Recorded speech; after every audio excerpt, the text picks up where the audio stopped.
चंदूलाल का बेटा उनसे पूछ रहा था, पापा दूल्हा को लोग गधे पे क्यों बिठाते? तो चंदूलाल ने कहा, बेटा दूल्हा को लोग घोड़े पर क्यों बिठाते हैं, गधे पर क्यों नहीं बिठाते? तो चंदूलाल ने कहा, बेटा घोड़े पे इसलिए बिठाते ताकि पता चलता रहे कौन दूल्हा है और कौन घोड़ा है। गधे पे बिठाल दे तो कैसे पता चलेगा कौन दूल्हा है कौन गधा है? वरमाला किसके गले में पहनाएगी? वधू बड़ी मुश्किल में पड़ जाएगी, किम कर्तव्य विमूढ़ हो जाएगी। एक गधे पर दूसरा गधा चढ़ा बैठा है, इसलिए घोड़े पे बिठालते। जैसे ऐसा हुआ एक बार,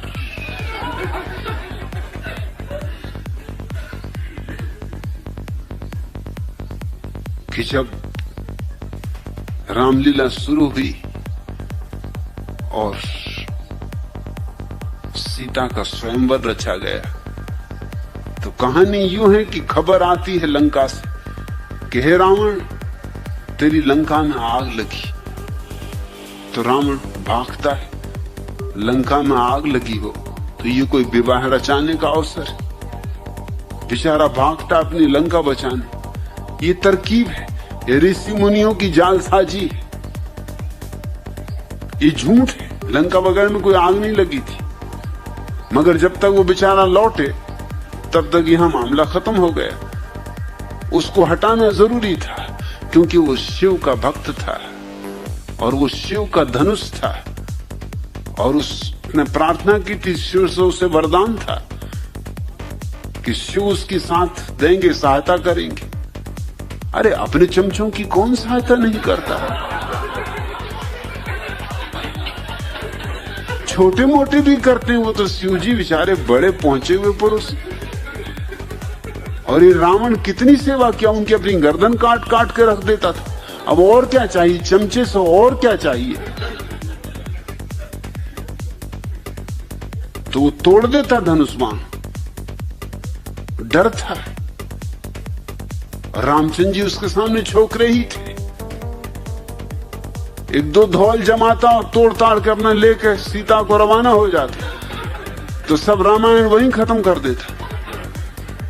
तो उसको भगाना पड़ा। जब तक वो गया तब तक राम ने धनुष्मान तोड़ लिया, विवाह हो गया। अब इसको तो बार बार होता है, तो लोग जाति से अपना इंतजाम करके लेके जाते हैं। रामलीला लोग देखने जाते हैं तो दरी ले जाते हैं, चटाई ले जाते हैं, कंबल तक ले जाते हैं। अपने दरी चटाई बिछा के, कंबल ओढ़ के, मस्त बच्चों को सुला के फिर खुद भी झपकी लेते। मगर उस दिन कुछ गड़बड़ हो गई, बच्चे तक जग गए। क्योंकि जब रावण को खबर आई कि तेरी लंका में आग लगी, उसने कहा कि लगी रहने दो। लोग थोड़े चौंके कि ये बात क्या है। जनक महाराज भी थोड़े हैरान हुए, अब करना क्या है। रामचंद्र जी की तो सटपटी गुम हो गई होगी। लक्ष्मण बोले होंगे, भैया आप क्या करना। और उसने तो, रावण ने आओ देखा ना ताओ, वो गुस्से में था। असल में मैनेजर ने उसको जितनी मिठाई मिलनी चाहिए थी उतनी नहीं दी थी, कम दी थी। उसने कहा देख लेंगे। उसने पहली अवसर हाथ आया दिखा दिया, उठा और उसने तोड़ दिया धनुष। धनुष भी क्या था, कोई शिव जी का धनुष। ये इसकी पौड़ी रखी हुई थी बांध के, उसने तोड़ ताड़ के कई टुकड़े करके फेंक दिए, एक दो नहीं। और उसने कहा निकाल, तेरी सीता कहां है, खत्म करो इस बात को एक बार। क्या हर साल लगा रखा है कि वो खेल फिर से हो। फिर सारी जनता जग गई, बच्चे रोने लगे, स्त्रियां चौंक गई, लोग खड़े हो गए, बैठे नहीं कि ये हो क्या रहा है। न देखा कभी आंखों से, न सुना कभी कानों से, इन नई ही रामलीला हो रही। वो तो भला हो जनक का, बूढ़े थे, सयाने थे, पुराने अनुभवी थे, घाघ जिसको कहते, कई रामलीलाएं करवा चुके थे। उन्होंने तत्क्षण मामले को संभाल लिया। उन्होंने कहा, भृत्यो, तुम भूल से मेरे बच्चों के खेलने का धनुष ले आयो। अरे ये शिव जी का धनुष नहीं है, शिव जी का असली धनुष लाओ। पर्दा गिराया, धक्का देके किसी तरह रावण को हटाया, दूसरा धनुष बाण लाया गया और दूसरे आदमी को रावण बना के लाया गया। जनता बड़ी चौंकी की, रावण तो दूसरे मालूम होते। वो पुराना पहलवान कहाँ है? उसको तो 4 आदमी पकड़े अंदर बैठे, वो भीतर से चिल्ला रही, मैं धनुष्बाण तोड़ूंगा, आज मामला खत्म ही कर देना, रफा दफा।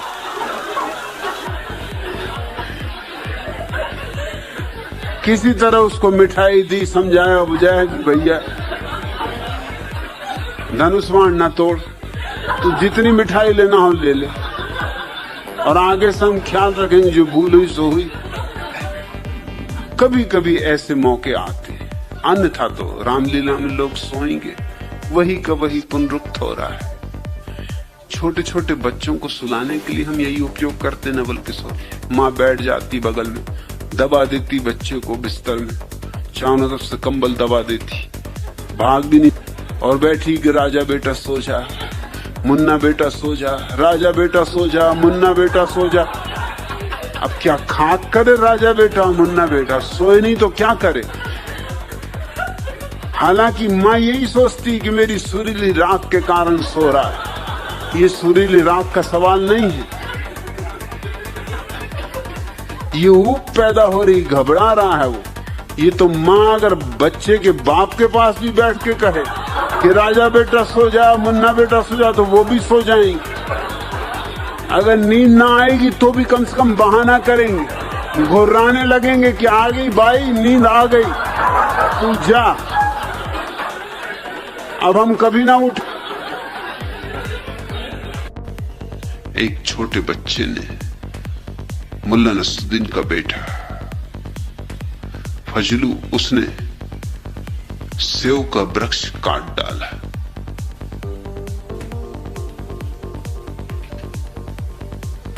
नसरुद्दीन ने उसकी खूब पिटाई की। पिटाई करने के पहले पूछा कि तूने सेव का वृक्ष काटा? तूने ही काटा? उसने कहा मैं नहीं काटा। उसके बाप ने, नसरुद्दीन ने कहा, मैंने तुझसे कितनी बार नहीं कहा था कि इस वृक्ष को काटना मत, तू ये कुल्हाड़ी लिए बगीचे में क्यों घूमता है? ये बगीचे को बर्बाद करना है? ये वृक्ष मैंने मुश्किल से लगाया था, बामुश्किल बड़ा हुआ था। इस भूमि में, इस तापमान में, इस आबहवा में सेव लगते नहीं, इसमें सेव लगने शुरू हो गए थे। मना किया फिर भी तूने काटा, और ऊपर से तू ये भी जुर्रत कर रहा है कि इनकार भी नहीं करता, कहता है कि हां काटा। तो बेटे ने कहा, आपने ही मुझे कहानी सुनाई थी कि अमेरिका के प्रथम राष्ट्रपति वाशिंगटन ने सेव का वृक्ष काट दिया था, और जब उसके बाप ने पूछा तो वाशिंगटन ने कहा, हां वृक्ष में नहीं काटा। बाप ने मारा तो नहीं, वरन पुरस्कार दिया, क्योंकि बेटा सत्य बोला। मैं तो उसी आधार पे चल रहा हूं, उल्टी मुझे पिटाई पड़ रही। बाप ने कहा, वो कहानी मुझे मालूम, मैं नहीं तुझे सुनाई, मगर तू ये भी ख्याल रख कि जब वाशिंगटन ने सेव का वृक्ष काटा था तो उसका बाप वृक्ष पे नहीं बैठा था। हरामजादे, मैं वृक्ष के ऊपर बैठा हुआ था।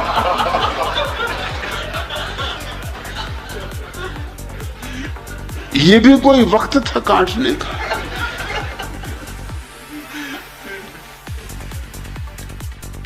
उस समय कुरुक्षेत्र के छोटे से मैदान में गजब कर दिया। मगर चमत्कार ही करना हो परमात्मा को तो क्या नहीं कर सकता रे, उसके हाथ में सब कुछ। 1 अरब आदमी कैसे बिठा दिए, यूं समझो कि रहा होगा कोई, जैसे रेलगाड़ी का कंडक्टर 3rd क्लास के डब्बे में आदमी भरते ही चला जाता, इसलिए तो उसको डब्बा कहते। डब्बा जैसा सुंदर शब्द दुनिया की किसी भाषा में नहीं,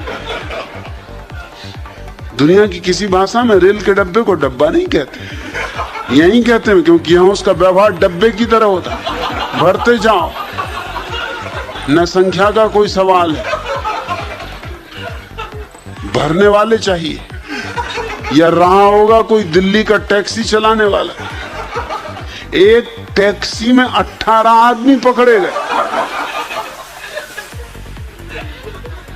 टैक्सी को पकड़ के थाने ले जाया गया। सरदार जी जो टैक्सी चला रहे थे उनको बहुत डांटा डपटा थानेदार ने और कहा कि तुमने हद कर दी, 18 आदमी। सरदार ने कहा कि आप भरोसा करते हो तो 18 आदमी बिठा के बता दो।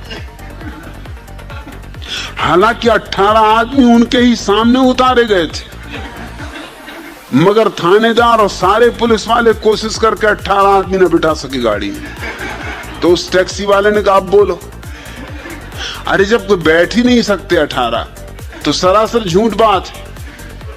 थानेदार ने कहा तूने भी गजब कर दी, अपनी आंखों से हमने उतरते देखे मगर चढ़ा नहीं पा रहा, ये हम भी मानते।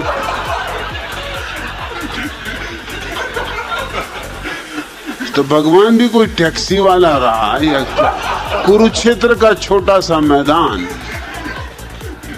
हाँ, हॉकी क्रिकेट का मैच करना हो तो ठीक, ओलंपिक भी करना हो तो मुश्किल पड़ जाए, तो छोटा पड़ जाए। वहां 1.25 अरब आदमी मरवा डाले। और जरा सोचो तो कि 1.25 आदमी जहां लड़े हों वहां थोड़ी बहुत जगह भी तो चाहिए कि अगर घमासान एक दूसरे के साथ खड़े हों तो घूंसा तक चलाना मुश्किल, तलवारा वगैरह निकालेंगे कहां, और हाथी घोड़ों का क्या होगा, और रथ वगैरह कैसे चलेंगे। ये तो वैसे ही मर जाएंगे, बिना मारे मर जाएंगे। पति पत्नी में पति के देर से घर लौटने पर झगड़ा हो रहा था। पत्नी बोली अगर आप आइंदा रात 9 बजे के बाद आएंगे तो मैं आपको छोड़कर किसी और से शादी कर लूंगी। पति ने कहा तब तो पड़ोस वाले गुप्ता जी से ही कर लेना। पत्नी ने आश्चर्यचकित होते हुए पूछा गुप्ता जी से ही क्यों? पति ने शांति से उत्तर दिया मैं उनसे बदला लेना चाहता हूं। यहां कुछ कमी है। एक दोस्त अपने संगी साथी से कह रहा था बारिश आने वाली है, मुझे बड़ा डर लग रहा है, मेरी पत्नी बाजार गई हुई। उसके मित्र ने कहा इसमें डरने की क्या बात है, अरे बारिश कुछ उससे गला तो न देगी, कोई मिट्टी की तो बनी नहीं, बहुत बारिश आ जाएगी तो किसी दुकान में घुस के खड़ी हो जाएगी। मित्र ने कहा इसी का तो डर है, जिस दुकान में घुस जाती वहीं उधारी करके आ जाती।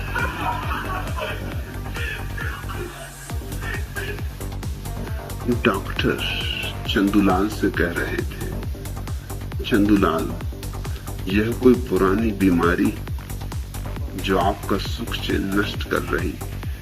चंदूलाल मुंह पे हाथ रख के अपनी पत्नी की तरफ इशारा करके डॉक्टर से बोले जरा धीरे डॉक्टर साहब, वह इधर ही खड़ी हुई है।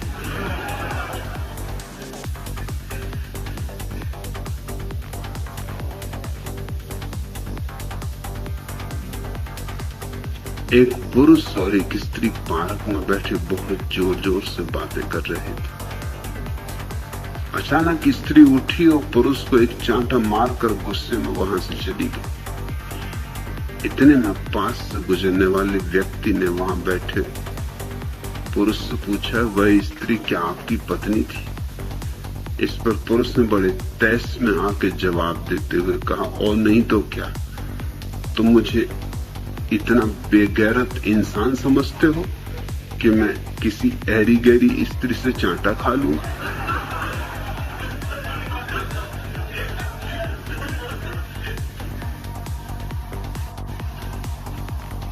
कई वर्षों के बाद कॉलेज के दो साथियों की मुलाकात हो गई और बातचीत का सिलसिला हुआ। कैसे रहे इतने वर्षों तक? कोई खास बात नहीं हुई। कॉलेज छोड़ने के फौरन बाद मैंने शादी कर ली थी। ये तो बड़ा अच्छा किया। नहीं, मेरी पत्नी बहुत लड़ाका थी। ओह, इससे जीवन जहर हो गया होगा। नहीं, इतना बुरा भी नहीं हुआ। दहेज में 5,000 रुपए मिले थे, उससे तो बड़ा फायदा हुआ होगा। नहीं, उस रकम से मैंने दुकान कर ली, लेकिन बिक्री ही नहीं होती थी, तब तो बड़ी मुसीबत रही होगी। नहीं, बुरा भी नहीं हुआ। युद्ध काल में दुकान बड़े भाव में बेच दी, 10,000 का नकद फायदा हो गया। यह बहुत अच्छा किया तुमने। नहीं, इतना अच्छा भी नहीं हुआ। उस रकम से मैंने एक मकान खरीद लिया और मकान में आग लग गई। यह तो बड़ी बदकिस्मती रही। नहीं, इतनी बदकिस्मती भी नहीं रही, मेरी पत्नी भी उसमें जल गई। यहां जिंदगी में क्या कमी है?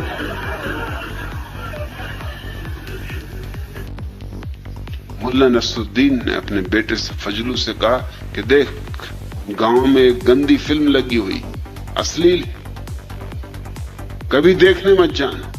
ऐसी गंदी स्थान पर कभी जाना ही मत, जाएगा तो बहुत पछताएगा। फिर फजलू मुझसे कह रहा था कि मैं गया और बहुत पछताया, पिताजी ने ठीक कहा था कि बहुत पछताएगा। मैंने कहा हुआ क्या?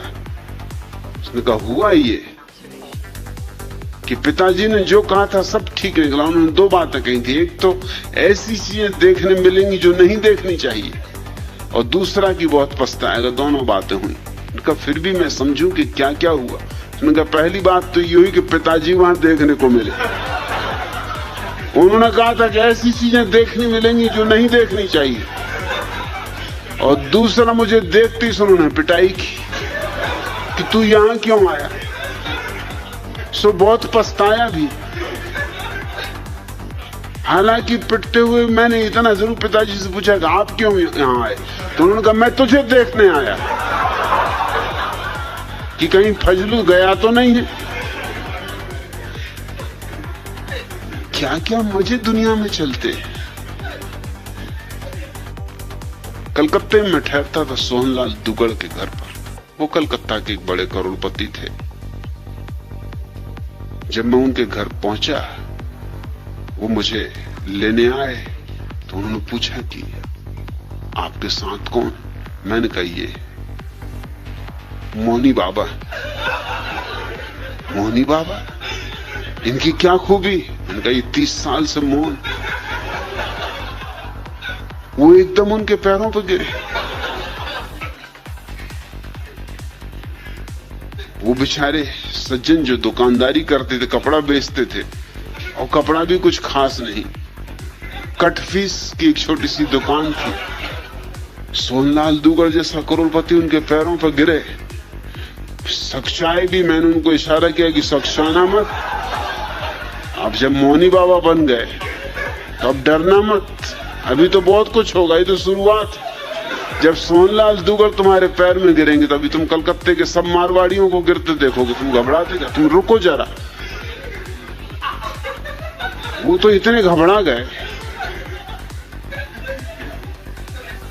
कि वो मुझे हाथ से धक्का मारेंगे। भैया ये बात ठीक नहीं।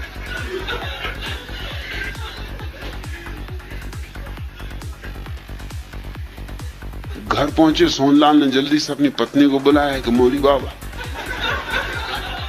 मोहल्ले के लोग इकट्ठे हो गए कि मोनी बाबा है, 30 साल से मौन। और मोनी बाबा पे जो गुजर रही वो मैं जानू कि वो रात का वक्त देख रहा है कि कब रात आए, अपने दिल की मुझसे कहें।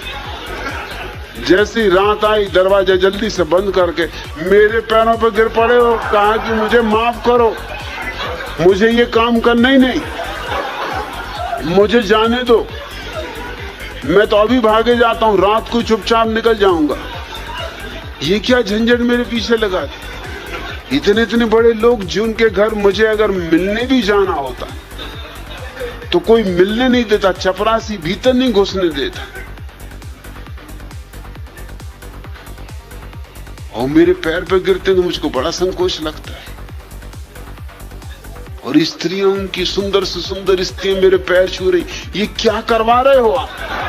मैं कुछ नहीं करवा रहा हूं, ये मैं तुमको बता रहा हूं कि कैसी कैसी बेवकूफियां इस देश में। तुम भी उन्हीं बेवकूफों में हो जिसकी तुम 20 साल से पूजा कर रहे हो, और तुम तो अभी सिर्फ 5-6 घंटे ही मौन रहे हो। ये चमत्कार, अभी तुम 3 दिन रुको तो अभी तुम देखना इलाज शुरू हो जाएंगे, बीमारियां ठीक होने लगेंगी। अरे उनका आप क्या कह रहे हैं, मुझ में कुछ चमत्कार नहीं, कोई शक्ति नहीं। तुम, मैंने कहा फिक्र ही मत करो, सब आ जाए, मौन भर रहो और दिन भर रहो मौन, मगर दिन में बोलना मत और मुझको धक्के वगैरह भी मत मानना, क्योंकि लोगों को शक पैदा हो जाएगा कि बात क्या है। तुम तो अपने आंखें बंद कर लिया, अगर बिल्कुल सहने के बाहर हो जाए, आंख बंद कर लिया, अपने भीतर ही भीतर नमोकार मंत्र पढ़ने लगे, होने दो जो हो रहा। 3 दिन में तुमकी टुंडी पिट गई, अखबारों में फोटो आ गए। रात को मुझे फोटो दिखाएं कि क्या करवा रहे हो। अगर मेरे घर पता चल गया, अगर मेरी पत्नी बच्चों को पता चल गया, तुम तो मेरा घर लौटना तक बंद कर दोगे। ये अखबार अगर वहां पहुंच गए तो मेरी मुसीबत हो जाएगी। और फिर मेरी दुकान की भी तो सोचो। और इधर मैं कटफीस खरीदने आया हूं, तुम नाहक रास्ते में मिल गए। अब मैं कटफीस कहां खरीदूंगा? ये कलकत्ते का बाजार तो खत्म, क्योंकि जिनके यहां से मैं कटफीस खरीदता था वो लोग भी मेरे पैर छू रहे हैं। और कई तो मुझे गौर से देखते भी हैं, ये शक्ल कुछ पहचानी मालूम होती। 1-2 आदमियों ने प्रश्न भी किया कि 30 साल से मौन है, इस शक्ल कुछ पहचानी मालूम होती। मैंने कहा देखा होगा किसी पिछले जन्म में। अरे जन्म जन्म का नाता है। उन्होंने कहा ये बात ठीक, ये कोई साधारण साधक है जो जन्मों से साधना कर रहे हैं। कई बार तुम मिले होगे पिछले जन्मों में, इसलिए शक्ल पहचानी लगती। कहा लगती तो पहचानी सी शक्ल, मतलब कहीं देखा है। और ऐसा भी नहीं लगता कि पिछले जन्म में देखा, इसी जन्म में देखा है। मैंने कहा ये बड़े पहुंचे हुए पुरुष हैं, एक ही साथ कई नगरों में एक साथ प्रकट हो जाते। वो मुझे हुद्दे मारेंगे, मत ऐसी बातें कहो।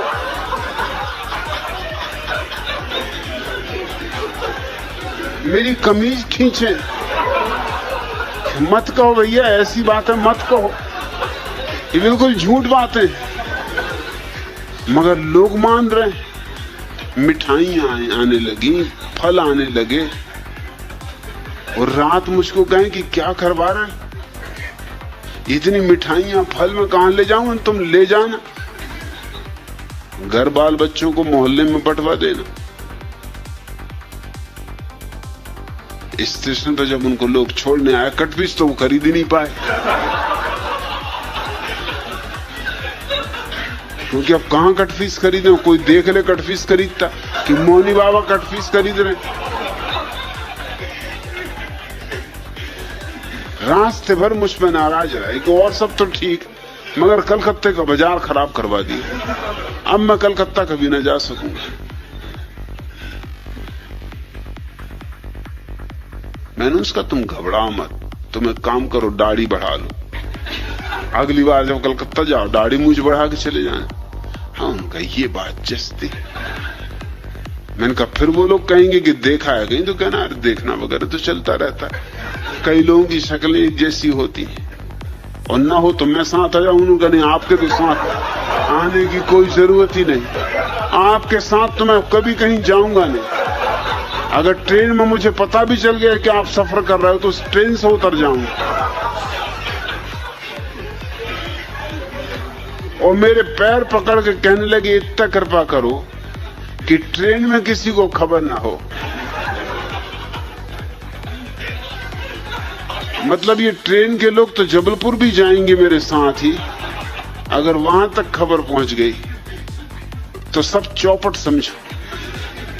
मेरी पत्नी मुझे मुश्किल में डाल देगी कि तुमसे किसने कहा था कि तुम मौनी बाबा बनो, और तुम कहां से 30 साल मौनी बाबा रहे। 3 दिन के लिए घर से गए और 30 साल मौनी बाबा हो गए। फिर दोबारा जब मैं कलकत्ता जाता था तो लोग उनकी जरूर पूछते थे कि मौनी बाबा नहीं आए, कब आएंगे। मैंने कहा आएंगे, जरूर आएंगे। उनको स्वागत सत्कार ज्यादा पसंद नहीं, वो बहुत नाराज हो गए कलकत्ते से, इतना हूम धड़ाक उनको बिल्कुल पसंद नहीं। वो सीधे साधे आदमी मौन एकांतवास करते।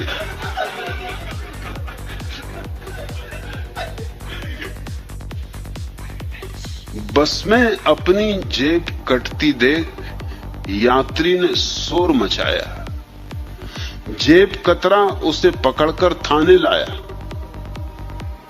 और थानेदार से बोला, हुजूर, यह आदमी शहर में अव्यवस्था फैलाता है, हमें शांतिपूर्वक जेब नहीं काटने देता, गंवारों की तरह चिल्लाता है। थानेदार यात्री से बोला, क्यों जी, दिल्ली में नए आए हो क्या? नए नहीं आए तो फिर भांग खाए हो क्या? इस शहर में कायदे कानून नहीं जानते, जेब कतरों से अकड़ते हो, अपनी औकात नहीं पहचानते। यह संभ्रांत जेब कतरा है, बिना तुम्हारे शरीर को आघात पहुंचाए अपना काम कर रहा था, इसे धन्यवाद देने की बजाय चिल्लाते हो। गांधी के देश में शांति और अहिंसा का मजाक उड़ाते हो। अगर ये तुम्हें छुरा घोंप देता, घोंट देता तुम्हारा गला, कर लेता अपहरण, तब क्या कर लेते तुम और क्या कर लेते हम? खुद अपने ऊपर चाकू चलवाते और दोष पुलिस को लगाते। फिर ये पढ़े लिखे जेब कतरे जेब ना काटें तो कहां जाएं? क्या करें? भूखे मरें, कुएं में पड़े, इलेक्शन लड़ें, डिग्रियों को चबाएं? सबके सब तो नेता नहीं बन सकते। भाईजान, चिल्लाने से आपदाएं नहीं टलती, उन्हें आराम से सहना सीखो। शहर में आए हो तो शहरियों की तरह रहना सीखो। मेरा मुंह क्या देख रहे हो? चलो बगल के कमरे में जाओ और जेब कतरे जी से चुपचाप अपनी जेब कटवाओ। और ये उल्लू तो हर जगह मिलेंगे, हर साख पे उल्लू बैठे। इनसे बचा भी तो नहीं जा सकता, कोई उपाय नहीं। इनकी जय जयकार करो, तेरी जय हो उल्लू भैया, तेरी जय हो। तुम ही हो अपने पूज्य पिताजी, तुम ही हो मेरी मैया, तेरी जय हो उल्लू भैया। तुम निर्धन के हो दुश्मन, पूंजीपतियों के चाचा, जिसने भी आंख दिखाई झट उसको पड़ा तमाचा। सब तेरे आगे पीछे करते हैं ताता थैया। जय हो उल्लू भैया, तेरी जय हो उल्लू भैया। जितने भी चोर जुआरी सब तुम पर हैं बलिहारी। कभी कभी तो मुझको तुम लगते हो सरकारी। हो जाए तुम जैसा तर जाए उसकी नैया, तेरी जय हो उल्लू भैया। हम कवियों से लक्ष्मी जी रहती हैं रूठी रूठी, जब से आए धरती पर तब से ही किस्मत फूटी। भिजवा दो दिवाली पर केवल 2 लाख रुपया, तेरी जय हो उल्लू भैया। ऐसा हुआ जयपुर में मेरे पास एक जोशी को लोग ले आए। 1001 रुपया उनकी फीस थी। उससे कम में वो हाथ भी नहीं देखते थे।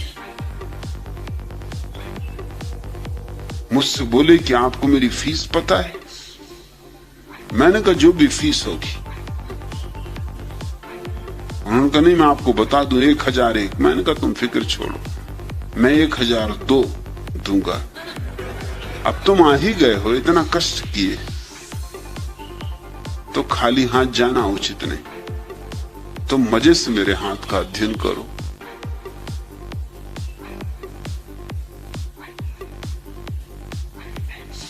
कुछ बातें यहां वहां की उन्होंने कही, जो कि बंधी हुई बातें, जो कि जोशी सभी को कहते, जो कि सभी के संबंध में सही होती।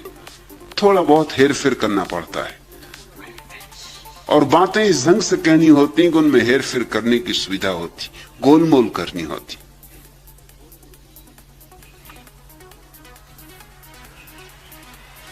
फिर चलने का वक्त आया तो वो राह देखने को उनकी फीस मिले। मैंने कहा अब आप जाइए भी, अब मैं कुछ और काम करूं। उन्होंने कहा मैं तो जाऊं लेकिन फीस। मैंने कहा ये तो आपको पहले ही सोच लेना था, अपना हाथ देख के घर से निकलना चाहिए। उनका आपका मतलब? मैंने कहा मेरा मतलब ये कि मैं तो फीस देने वाला नहीं हूं। तुम्हें मेरा हाथ देखते से समझ लेना था कि इस आदमी से फीस नहीं मिलने वाली। सच तो ये है तुमने मेरा इतना समय खराब किया, इसकी फीस तुम मुझे दो।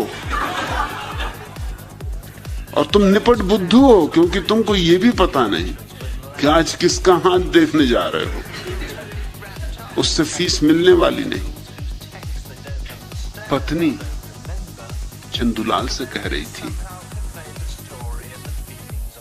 तुम मर्द लोग कितने लाचार होते हो जी। हम औरतें न रहें तो तुम्हारे बटन कौन टांकेगा? चंदूलाल बोले बटन टांकने की फिर जरूरत ही कहां रह जाएगी।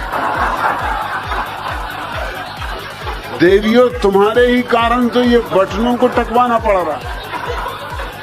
ये तो बिना ही बटन टांके हुए घूमेंगे ना।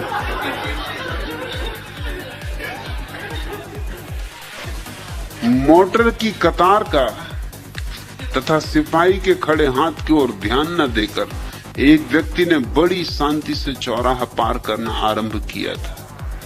ब्रेकों की आवाज गूंज उठी। ट्रैफिक पुलिस का व्यक्ति क्रोध से भरा हुआ उस व्यक्ति के पास आया और बोला, क्या आपको मेरा खड़ा हाथ दिखाई नहीं देता था? खड़े हाथ का मतलब मैं नहीं जानूंगा? वह व्यक्ति चिल्लाकर बोला, 50 साल से ज्यादा हो गया मुझे बच्चों को पढ़ाते हुए। अरे लघु शंका करने जाना जाओ, अपनी अपनी दृष्टि। वो बेचारा 50 साल से स्कूल में पढ़ा रहा, बच्चे हाथ खड़ा करते, मतलब लघु शंका। अब पुलिस वाला हाथ खड़ा किया, तुमको करना लघु शंका करो, इसमें मुझे क्या लेना देना। उस बेचारे ने ठीक कहा कि 50 साल स्कूल में पढ़ाने के बाद मुझे पता नहीं होगा कि खड़े हाथ का क्या मतलब होता। जरूरत क्या खड़ा हाथ करने की? तुमको लघु शंका करनी करो, मैं कोई रोक रहा हूं? लड़की का बाप अपने होने वाले दामाद को अपने परिवार का एल्बम दिखा रहा था।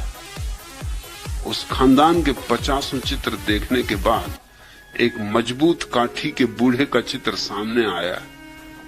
लड़की के बाप ने बड़े गर्व से कहा, ये हमारे हैं आदि पुरुष, इन्होंने ही हमारे खानदान की स्थापना की।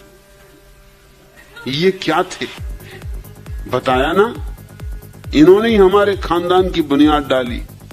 दामाद ने पूछा, जी वो तो मैं समझा, मेरा मतलब है कि दिन के वक्त में ये क्या करते थे? खानदान की स्थापना तो रात में करते हूं, मगर दिन में सिर्फ खानदान की स्थापना ही करते थे, कोई धंधा वगैरह नहीं करते। लोगों के प्रश्न भी उनकी दृष्टियों से उठते हैं।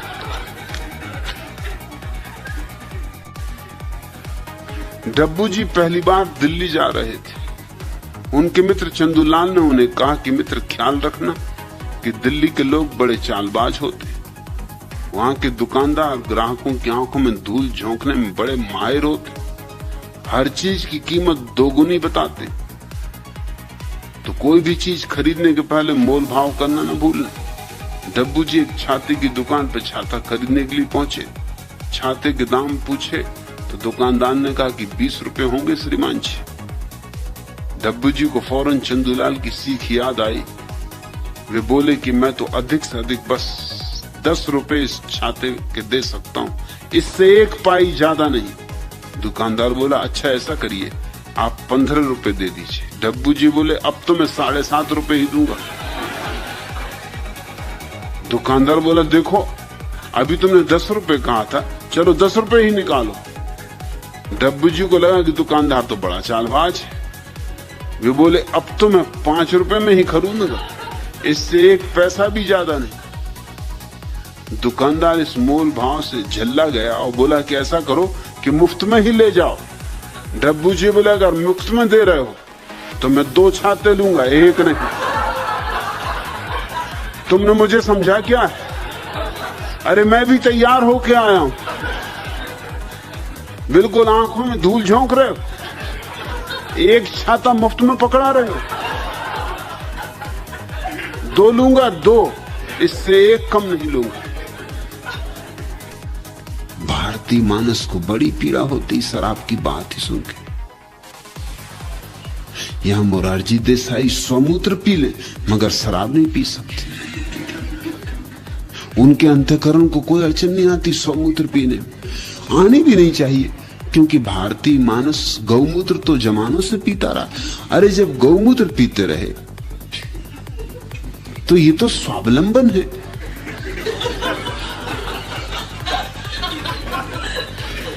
गौमूत्र ही नहीं पीते रहे भारतीय। हिंदू तो पंचामृत का सेवन करते। पंचामृत का अर्थ होता है गोबर, गौमूत्र, दूध, दही, घी, ये 5 चीजों को मिला के घोंट के पी गए तो पंचामृत। पंचामृत पीने वाले देश में अभी मोरारजी देसाई ने तो 1 ही अमृत खोजा। अभी तुम देखना कोई आएगा और बड़ा महात्मा जो आदमी में से पंचामृत निकाले और वो भी हमें स्वीकार हो जाए, उसमें भी हमें कोई अड़चन न होगी। सत्य वेदांत ने पूछा है, भगवान हाल ही में अपने एक वक्तव्य में श्री डोंगरे महाराज ने कहा कि जो मनुष्य देवता की पूजा किए बिना अन्न खाता है वह अन्न नहीं पाप खाता है। उन्होंने कहा कि ब्रह्म दर्शन पहले मूर्ति में होता है। श्री डोंगरे महाराज ने बताया कि गणपति की पूजा करने के बाद ही पानी पीना चाहिए, और गणपति ही एक ऐसे देवता हैं जो हाथ में लड्डू लिए बैठे। इस लड्डू में मीठापन, क्योंकि ज्ञान ही लड्डू।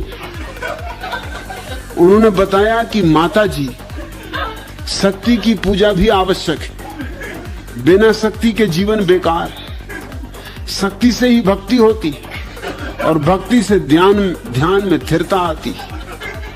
गणपति का ध्यान करने से विघ्न नहीं आता और माता जी के ध्यान से शक्ति आती। श्री डोंगरे महाराज ने शिव को संयम की मूर्ति बताया और कहा कि संयम से ही शक्ति बढ़ती, इसलिए शिव की पूजा करनी चाहिए। भगवान आप इन वक्तव्यों पर कुछ कहने की अनुकंपा करें। सत्य वेदांत। डोंगरे का बालामृत पियो, उससे सब समझ में आ जाएगा।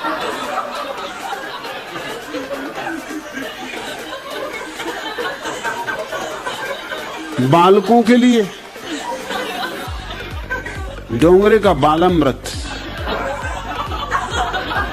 उससे शक्ति भी आएगी, भक्ति भी आएगी और गजब की चीजें होंगी। और डोंगरे का बालामृत मीठा भी होता। क्या लड्डू!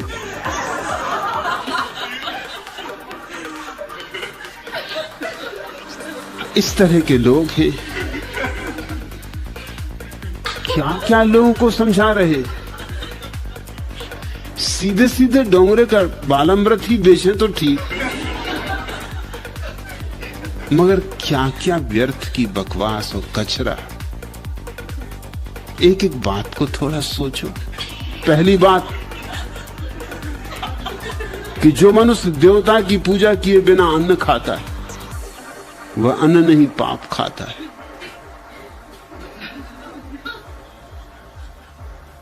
तो बाकी कामों के संबंध में क्या कहोगे? जो आदमी देवता की पूजा किए बिना सोता है, वह पाप सोता है। जो आदमी देवता की पूजा किए बिना चलता है, वो पाप चलता है।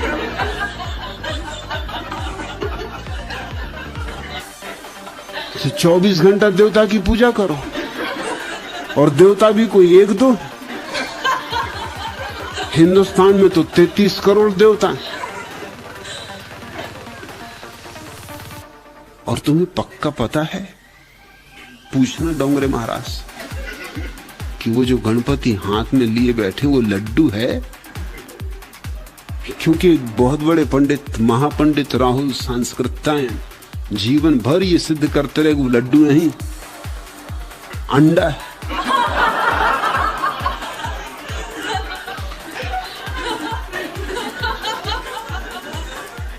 वो भी महापंडित थे।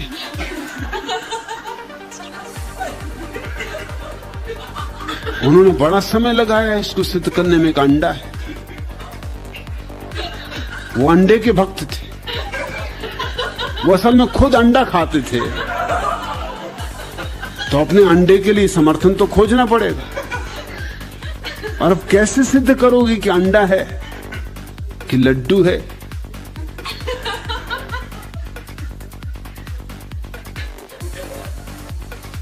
गणेश जी हैं, इनका भरोसा भी क्या? इनकी शकल सूरत तो देखो। ये अंडा भी खाते रहे हो तो कुछ आश्चर्य नहीं। मूसा के जीवन में उल्लेख, वो एक जंगल से गुजर रहे हैं और ठिठक के खड़े हो गए। बात ही ऐसी थी कि ठिठक के खड़े हो जाना पड़ा। एक चरवाहा गड़रिया सांझ की प्रार्थना कर रहा था। सूरज डूब रहा है और वो सांझ की प्रार्थना कर रहा, दोनों हाथ ऊपर उठाए आकाश की तरफ देख रहा और कह रहा, हे प्रभु, अरे तू मुझे अपने पास बुला ले। अकेले रहते रहते थक गया होगा, परेशान होता होगा, और मैं तेरे सब काम निपटा दूंगा। अरे मैं कई काम जानता हूं। मूसा तो बड़े हैरान हुए, ऐसी प्रार्थना उन्होंने सुनी ना थी कभी कि ये आदमी ये बता रहा है कि मैं कई काम जानता हूं और तू थक गया होगा अकेले अकेले, और मेरे बिना तेरा कैसे काम चलेगा, कब तक चलेगा? तू मुझे बुला ही ले, और देख मैं मालिश भी कर देता हूं, चंपी भी कर देता हूं। तू थक जाएगा, तेरे पैर दबा दूंगा। पता नहीं कोई तुझे नहलाता करता है या नहीं। मैं तुझे खूब घिस घिस के नहलाऊंगा। तुझे भरोसा ना हो तो मेरी भेड़ों को देख ले। अरे ऐसी झक भक भेड़ें कहीं हैं, किसी और गड़रिये के पास हैं। जरा बर्दाश्त के बाहर होने लगा मूसा की कि क्या प्रार्थना हो रही। और तब तो उसने हद कर दिया, खीर में बोला, और अगर तेरे जुएं वगैरह पड़ जाएंगे तो वो भी निकाल दूंगा। अरे भेड़ों तक के निकाल देता हूं।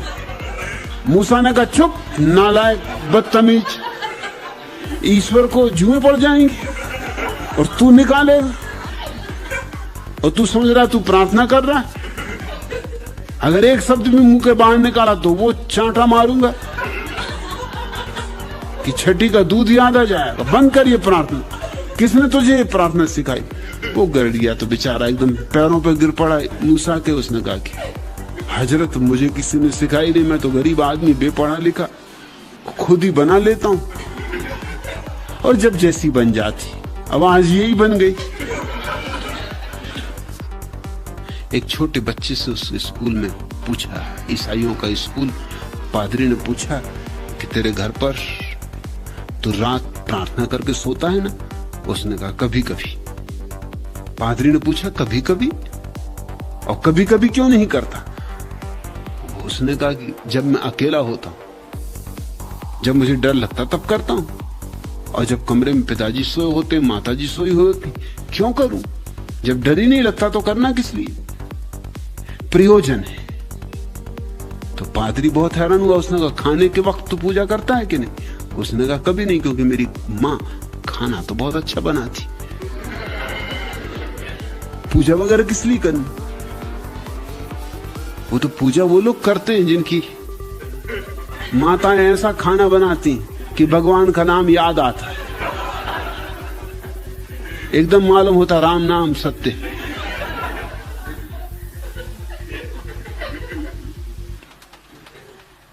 उसने कहा कि मेरे पड़ोसी में एक लड़का रहता, वो रोज पूजा करता है, उसकी मां गजब का भोजन बनाती। शुरू शुरू में जब आई थी, अभी अभी उसकी शादी हुई थी, पति घर लौटा तो बड़ी उदास बैठी थी। तो पति ने पूछा क्या हुआ? तो उसने कहा कि वो जो मैंने पराठे बनाए थे वो बिल्ली खा गई। तो पति ने कहा मत घबरा, कल दूसरी बिल्ली खरीद लाएंगे। ऐसा क्या घबराने की बात?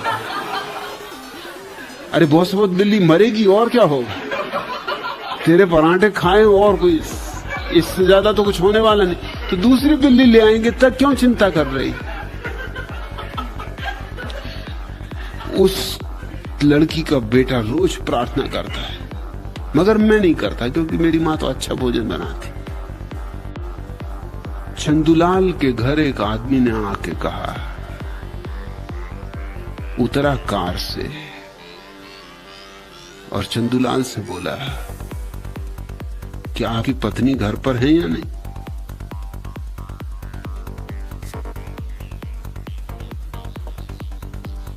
क्योंकि सेठ बुलाकीराम ने, सेठ बुलाकीराम के घर के यहां से लड्डू आए। पत्नी तो बाहर गई थी, लेकिन चंदूलाल के मुंह में पानी आ गया। कलयुग में कहां लड्डू? तो उन्होंने कहा पत्नी तो बाहर गई है, मगर कोई फिक्र न करो,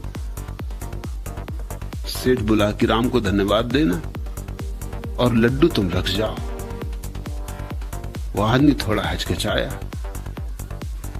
चंदूलाल ने चिंता मत करो, मैं चंदूलाल ही हूं, तुम्हारे लड्डू को कोई नुकसान नहीं होगा। उसने कहा नहीं, आप समझे नहीं, मेरा नाम लड्डू है।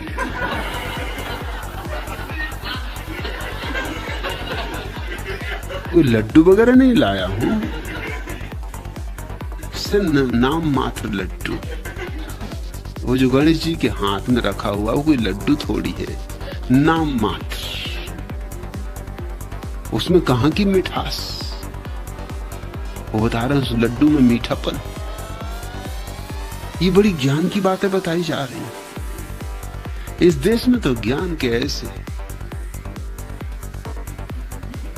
झरने बह रहे हैं।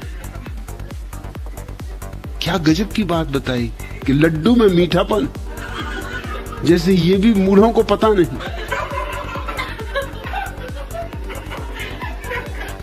माना कि शक्कर की कमी है, मगर लड्डू में मीठापन है ये तो किसी को भी पता है। और फिर उन्होंने और भी गजब का तात्विक ज्ञान निकाला कि ज्ञान ही लड्डू है।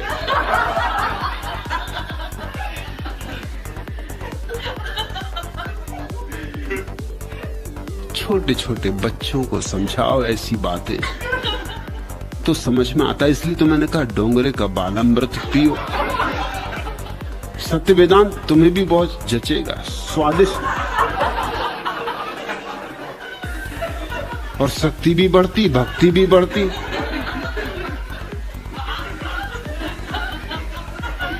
उन्होंने बताया कि माता जी, शक्ति की पूजा भी आवश्यक है, कितनी पूजा करवाओगे भैया? पूजा ही करवाना है, कुछ और भी करवाना है?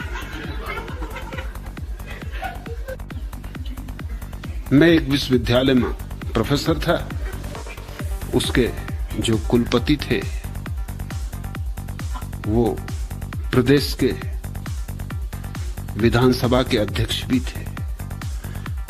नाम तो उनका कुंजीलाल था, मगर लोग कहते उनको चाबीलाल थे, पता नहीं।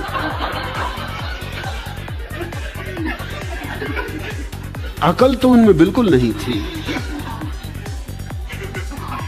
मगर चाबी जरूर उनके पास थी, खोल लेते थे चीजें। जब वो कुलपति हुए तो उन्होंने जो पहले व्याख्यान दिया वो था एक टूर्नामेंट का उद्घाटन। उन्होंने कहा खेल 3 तरह के होते, आप तो जानते ही होंगे खेल 3 तरह के होते, हॉकी, फुटबॉल और टूर्नामेंट। बात में से बात निकाल रहे, क्या ज्ञान की बात कही कि खेल 3 तरह के होते। ये देख रहे हो डोंगरे जी महाराज क्या बातें निकाल रहे। माता जी शक्ति की पूजा भी आवश्यक, बिना शक्ति के जीवन बेकार। उसको समझ लेना चाहिए कि बिना शक्ति के जीवन बेकार, और बिना प्रेम शक्ति के तो जीवन बिल्कुल ही बेकार। शक्ति से ही भक्ति होती। इसको कहते हैं बात में से बात निकालना, बाल की खाल निकालना।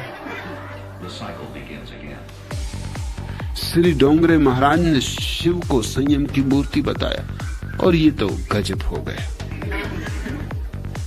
ये तो आखिरी बात हो गई, शिव और संयम की मूर्ति। और कहा कि संयम से ही देखते बात से वो निकाले जा रहे हैं, इसलिए शिव की पूजा करनी चाहिए। शिव और संयम का क्या लेना देना? ऐसी कोई संयमी तो दिखाई नहीं पड़ते, नहीं तो पार्वती के प्रेम में क्यों पड़े। और फिर बारात लेके चले, और बारात देखिए उसमें डोंगरे महाराज जरूर रहे होंगे। वो बारात ही ऐसी थी, उसमें जितने तिरछे आदमी सब आड़े टेढ़े। वैसी बारात तो कभी निकली ही नहीं। वो तो गजब की बारात थी, अद्वितीय थी। मुरिन की पतमरी उतार रहे थे ताबूत को, जीने पे जरा सकरी जगह थी, और उतारते वक्त जीने पर दीवार से जरा धक्का लग गया, और ढक्कन एकदम खुल गया, और पत्नी उठ के बैठ गई।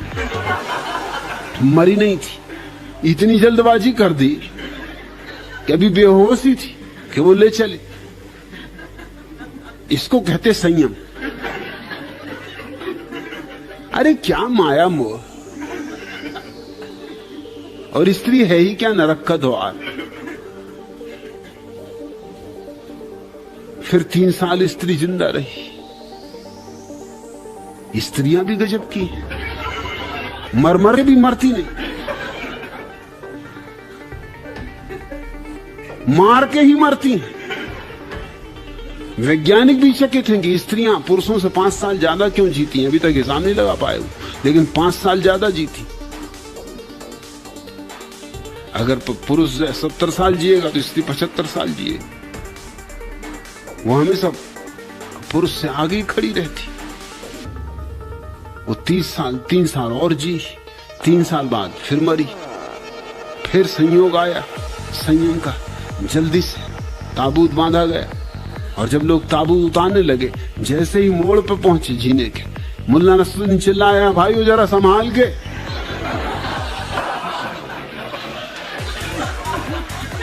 तुम्हारे बाप का क्या जाता?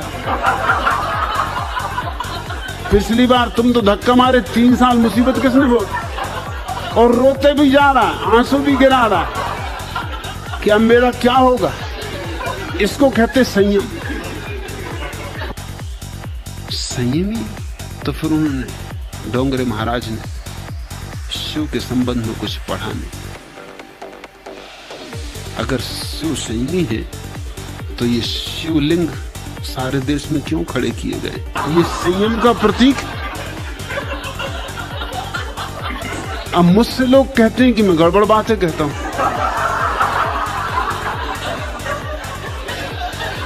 अब मैं करूं भी तो क्या करूं? आंखें रहते आंखें बंद भी कैसे करूं? जहां देखो वहीं शिव जी विराजमान। और तुम पुराणों में खोजो तो तुम्हें कहानी मिल जाएगी कि ये शिवलिंग क्यों बना। ये इसलिए बना संयम के कारण कि ब्रह्मा और विष्णु दोनों में किसी बात पर विवाद हो गया और कुछ तय नहीं हो रहा था, तो उन्होंने निर्णय करवा ले। सो दोनों पहुंच गए और जैसे द्वारपाल होते, जैसे हमारे संत महाराज,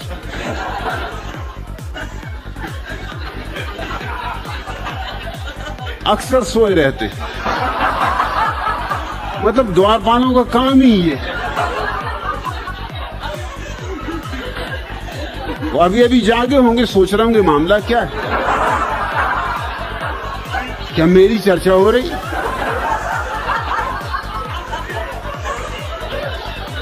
द्वारपाल सो रहा होगा और दोनों भीतर चले गए और शिव जी संभोगतून समाधि करे। वो संभोग से समाधि साधर थे, मैं भी क्या करूं?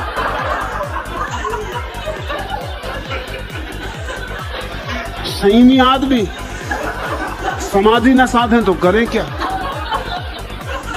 और ये दोनों ब्रह्मा और विष्णु हद निर्लज्ज कि वहां खड़े ही रहे। अरे सज्जन आदमी हो तो कम से कम आंखें बंद कर ले, रुमाल बांध ले, मगर वो यूं खड़े रहे टकटकी लगा के 6 घंटे तक वो दर्शन करते रहे। भांग पिए होंगे, उन्हें कहां पता।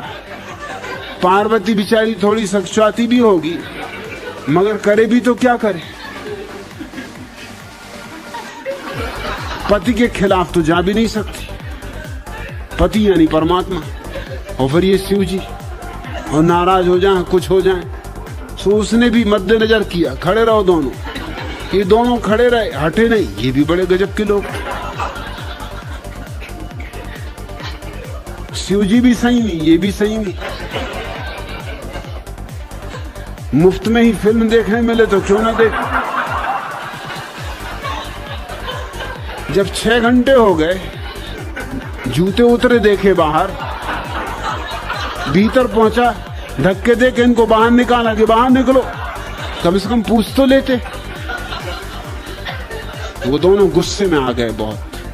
देवी देवताओं का काम ही है गुस्से में आ जाना। इसलिए तो उनकी पूजा करने को डोंगरे महाराज कहते हैं। भैया पानी भी पियो तो पूजा कर लेना पहले, क्योंकि गुस्से में आ जाए कि तुमने बिना पूछे पानी पिया। भोजन करो, पहले पूजा कर लेना।